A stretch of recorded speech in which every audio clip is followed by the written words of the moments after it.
Visakha beach లో Vizag marathon హుషారుగా సాగింది.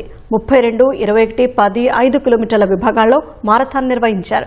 పోలీస్ కమిషనర్ శంకబ్రత బాగ్చి ముఖ్య అతిథిగా హాజరై మారథాన్ ను ప్రారంభించారు. పెద్ద సంఖ్యలో యువతీ యువకులు, క్రీడాకారులు, నగర ప్రజలు పరుగులో పాల్గొన్నారు. ఈ సందర్భంగా నిర్వహించిన సాంస్కృతిక కార్యక్రమాలు అలరించాయి. పరుగులో పాల్గొన్న వారు జుంబా డాన్స్ లోనూ కాలు కదిపారు. డీజే సంగీతానికి అనుగుణంగా నృత్యాలు చేస్తూ సందడిగా గడిపారు.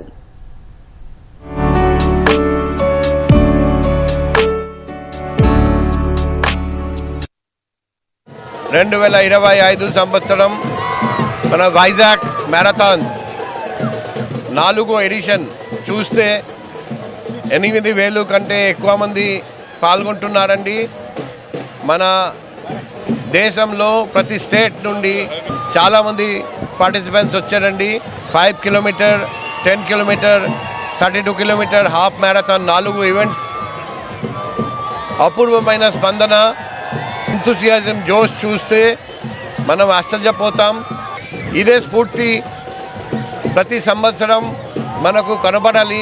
లాస్ట్ ఇయర్ కంటే ఈ ఇయర్ పార్టిసిపేషన్ చాలా పెరిగింది. అందరూ ఫన్ మ్యారథాన్గా ట్రీట్ చేసి ఇక్కడ పోటీ కంటే కూడా ఎంజాయ్మెంట్ ఎక్కువ కనిపిస్తుంది.